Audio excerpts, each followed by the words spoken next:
No, I need that. Let me get that up off you, big dog. Appreciate you. How y'all feeling? Yeah. Let me try that again. Maybe the energy in the room ain't where. How y'all feeling?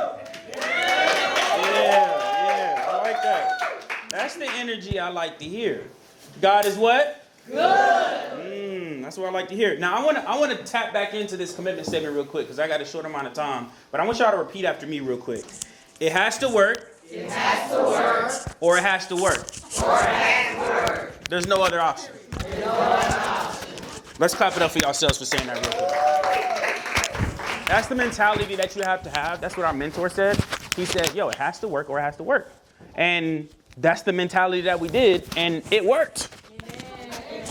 That's the key thing. It worked, right? So I'm going to go ahead and give you all, do you all mind? I'm asking for permission. Do you all mind if I give you all the game on how trust works, asset protection works, how to keep and build wealth? Do y'all mind if I break that down real quick? Okay. All right. I just want to make sure. So who in here has experienced loss before? Raise your hand. Okay, cool. Yeah. We've all experienced loss. We all have. I got you. We've all done it. But who's ever protected the loss before it happened? Right. The reason why we experience loss, y'all, is because we haven't put a plan in place to protect it yet. Does that make sense? We haven't put that in place yet. So I'm going to show you exactly how to structure your family business in order to, with trust at its core, to be able to build wealth and protect it at the same time. Is that okay? Yeah. Now, I'm going to let you know, you do not need any legal experience. You do not need to hire an attorney if you don't want to. Because I'm going to break down everything you need on how to build wealth. Does that make sense? Amen. Okay, that's what I like to hear. So I'm going to give this disclaimer real quick, because this disclaimer is here. I don't know where the disclaimer went, but pretty much you can do this as a beginner. You can do this anywhere in the world. Okay, trust work anywhere. Okay, so I'm going to tell you a little bit about myself. Alex broke down a little bit more, but I'm going to tell from my perspective at this point as well. So as you all know, we're from Atlanta, Georgia. Contrary to popular belief, though, we're actually born into wealth. Amen. Okay? We're born into wealth. My mom made her first million at the age of 32, right? I think at one point she said that the most amount of money I believe she saw in her account at one time was over 6 figures in her bank account. Okay? Who wants about 6, a comma, and who wants this 100,000 plus in their bank account? Okay, that's what I like to hear. So, like I said, we're 3 generations deep in family wealth at this current moment in time. But I'm gonna let you know right now, my brother broke it down. The grass is not greener, always on the other side. Okay? Okay? Who's a sole proprietor? Raise your hand. Y'all lying. You ain't no way. Come on now. No, hold on. Sole proprietorship, y'all, if you're aware, is an individual. Does anyone not have an LLC? Raise your hand. Okay, that's what I mean by a sole proprietor, right? It's not a negative connotation to have a sole proprietor. I want you to understand. There are ways you can leverage sole proprietorship to enhance an LLC, okay? But in this case, what I'm talking about, what we want to be is this magic little one all the way at the top here. Thank you, Lord. Does that make sense? Yeah. Everybody say trust. Trust. That's what I like to hear. So you have sole proprietors, LLC, corporations, which is what most businesses also operate out of. Nonprofits. Who has a nonprofit? Nice. I like it. Clap it up for y'all. A lot of people actually in our culture don't have a nonprofit. Clap it up for the people who got a nonprofit. Let's stop playing with our emotions. Right? Partnerships, which is what we are. Is anybody a partner with their family at all? Anybody? Okay, cool. You are? Okay. Yeah, because you own the restaurant. Which her restaurant is busting. Let's clap it up for her real quick. Food is too good. Them chicken and waffles. Come on now. Let's stop playing. All right? This is disrespectful to my spirit right now. All right? So you got trust in everything. That's what we're going to focus on. So why trust? Why a trust? We talk about it and we hear it all the time. We say Rockefellers is amazing, blah, blah, blah, blah, blah. But why a trust? Okay, so let's talk about it. One, here are the common mistakes if you don't have one, if you're not aware.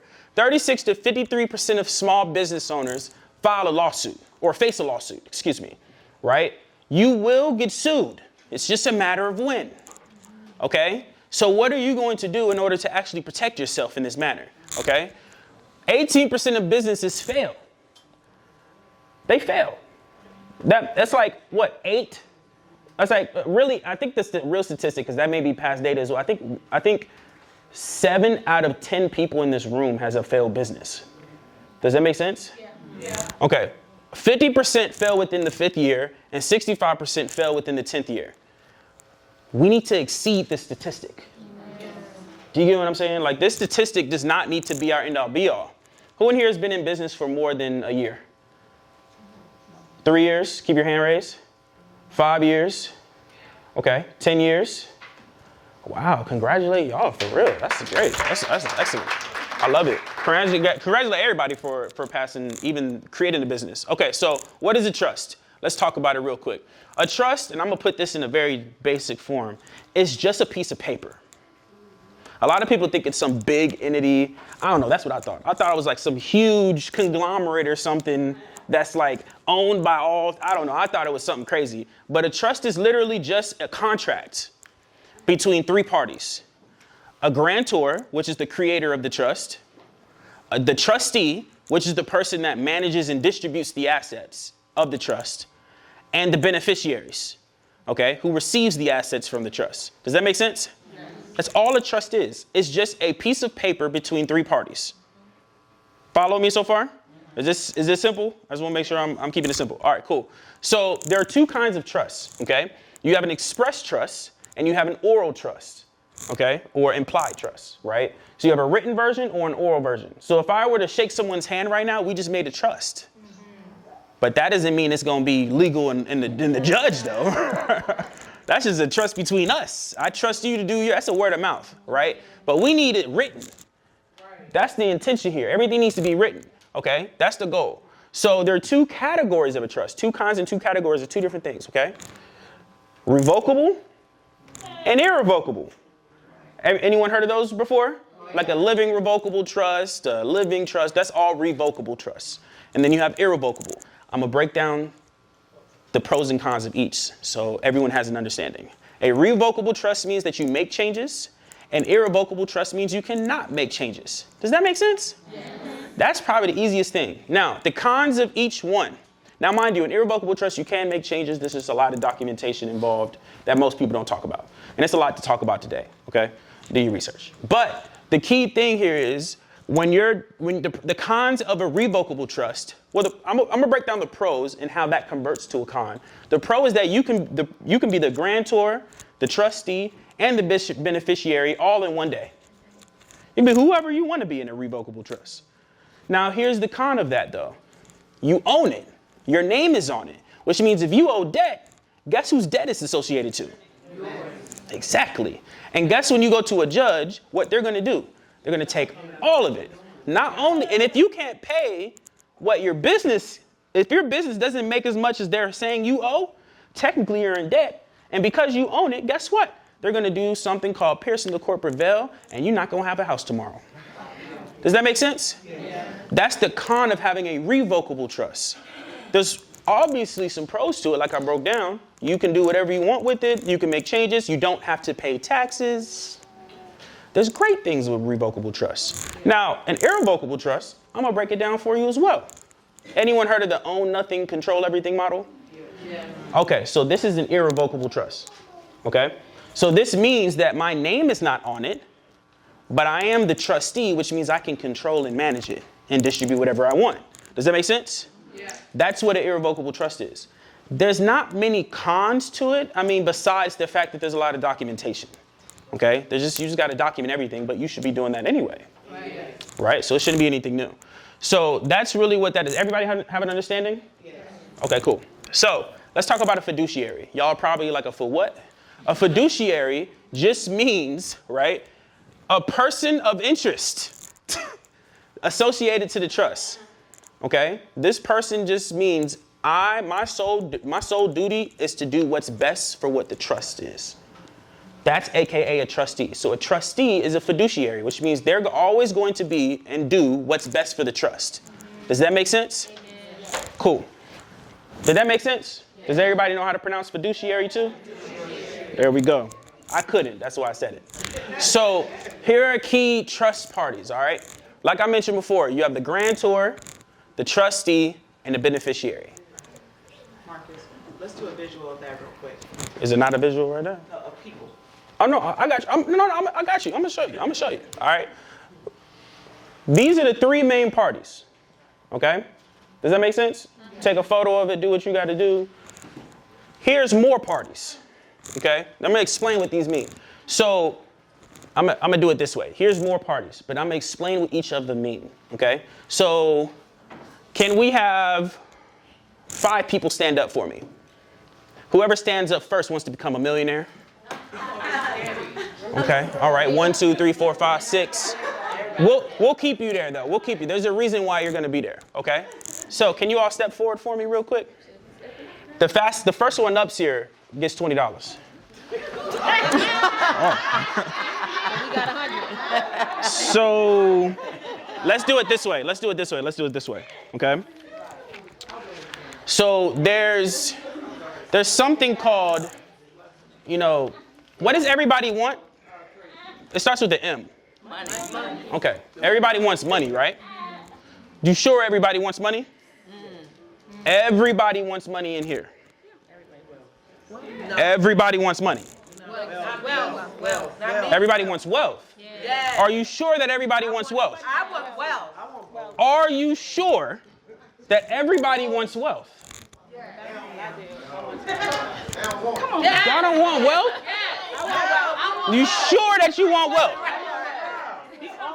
You sure that you want wealth? How bad do you want it? How bad? Can I take it?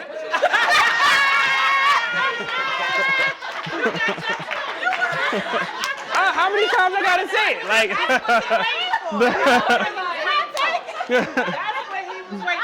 Y'all saw what I did there, right? Now, why ain't none of y'all grab the money? You ain't see it? She was ready? She got the message early. She was like, nah, I give it to them. See me, I'm one of them. I come from the stage. I'm like, are y'all sure y'all want the money? Okay, so here's the reason why I said that, right? Now, what are you gonna do with that $20? I'm gonna give it to my mom. We're gonna invest. Look Okay. right there. Okay, there we go. We're gonna invest the 20. Then what? Then we're gonna invest. I'm gonna grow my business. Okay, then what? Become a huh? We said, put somewhere. Invest. Invest in what? My family. Okay, how? I want wealth into my family.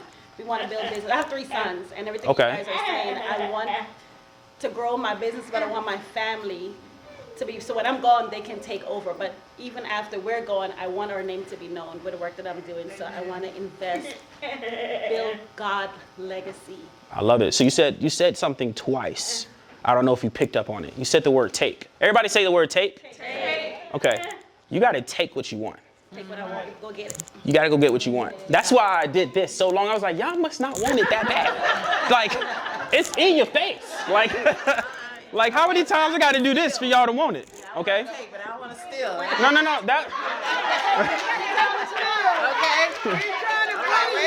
Okay, there's a difference. But it's in your face. It's in your face, though.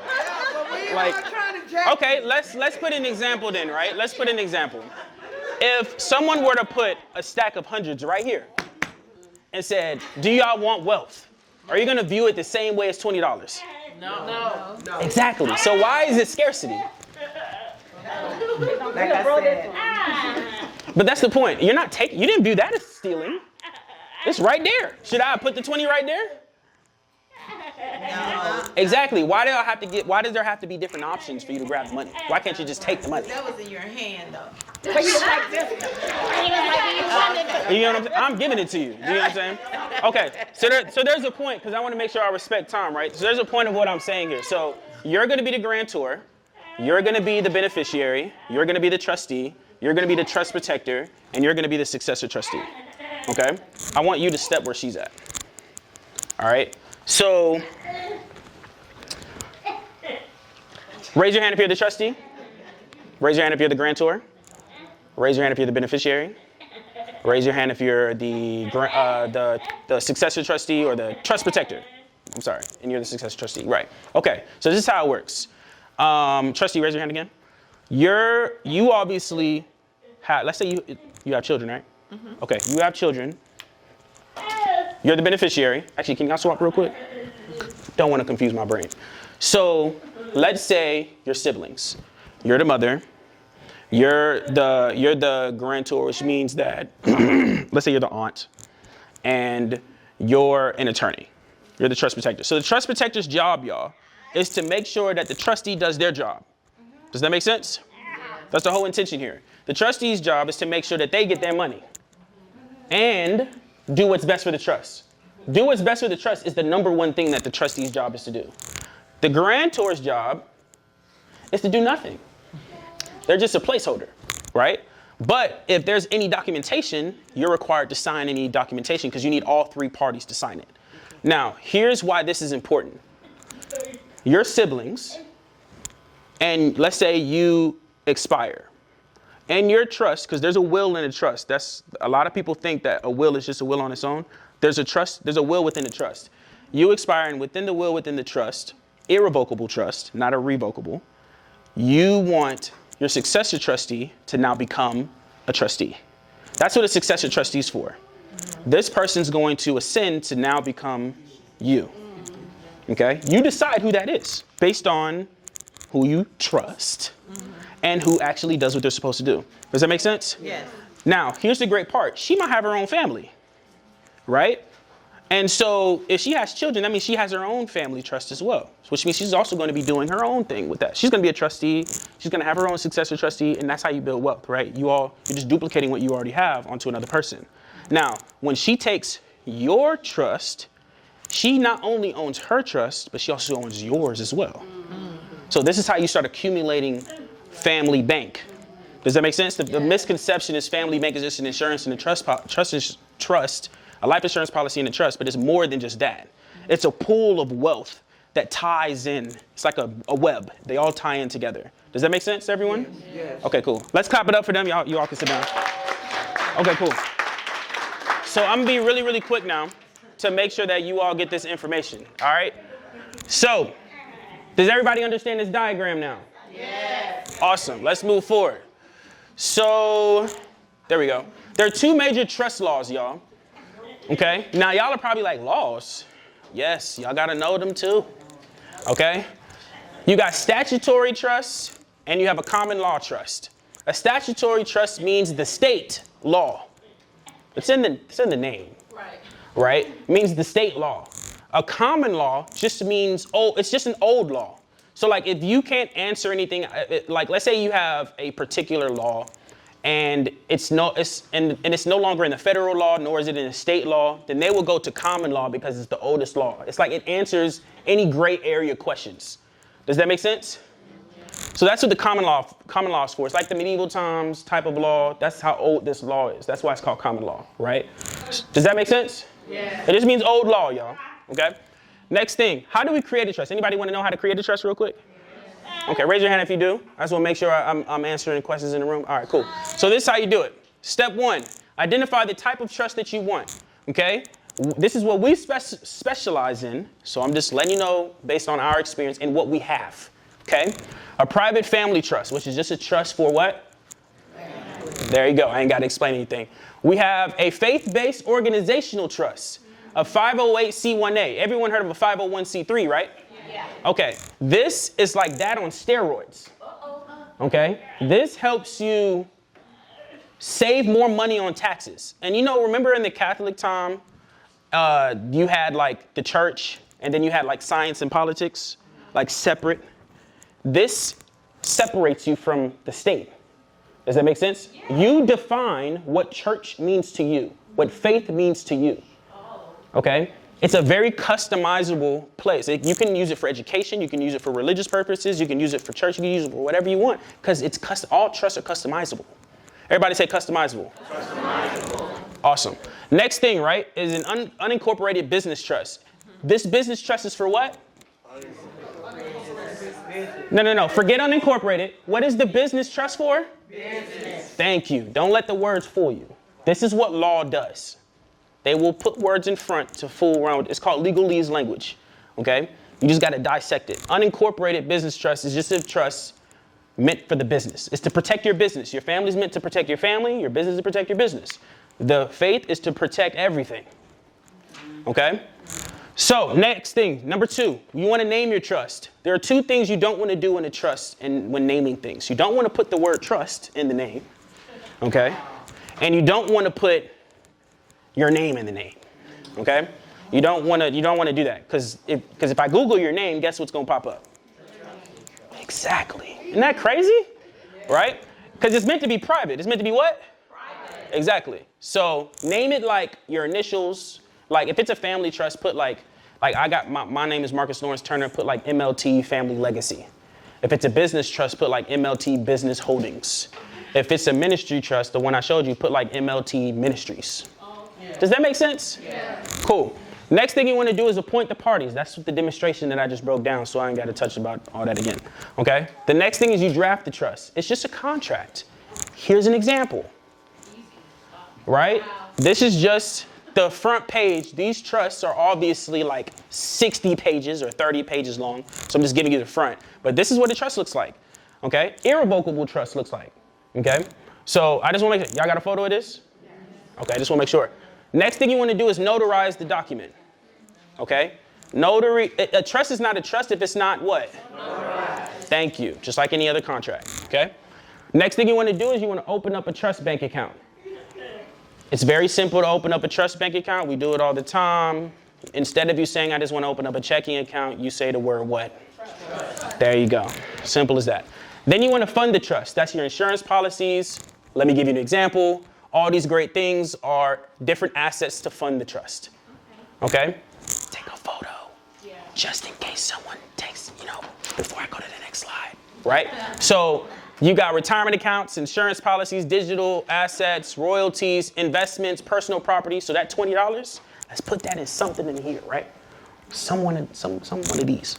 Okay? Everybody got this? Yes. Solid. Next thing is you want to operate under the trust, which means I got 2 minutes, which means that you don't want to use your personal checking account.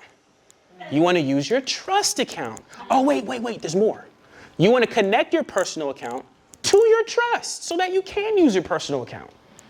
So if you all are not aware, a bank account is a trust. If you look up or call, hey, do I have a beneficiary? Guess what the beneficiary is associated to you? You. So what do you want to do? You want to switch the beneficiary of your personal checking account to a trust. Does that make sense? Yes. Solid. So this is what it looks like when you have a trust and LLCs in place. This is what the structure looks like. And I'm going to give you an example of how this works so you all understand with my 1 minute. Okay? You have $100K. You have like $50,000 in expenses. From there, you have 100% distribution when it comes to these trusts and LLCs. You can distribute it up, which means 100 minus 50,000 for business expenses is 50,000. From there, you then have, let's say, you distribute 30. That 50 gets to the family trust, and you have what you call family expenses. Family expenses, let's say you got 30 a year. I hope y'all ain't got 30 a year expenses. That's a different conversation. But so that leaves you with 20,000. From that 20,000, guess what you can do? Most people say donate to Red Cross, donate to Blue Cross, whatever the other crosses are. I don't know. But you're going to donate it to your own trust. That's right. You hear that? Amen. You're going to donate it to your own trust, and guess what you can do from there? You ever heard of grants? Yes. You're going to grant yourself. Everybody say grant yourself. Grant yourself. Okay? That's how you do it. So quick summary, take a photo. This is what you get, because I want to be able to introduce Moms real quick. She's going to give y'all like super amount of hacks on how to actually implement the digital business. I gave y'all the structure, but this is how you do it, all right?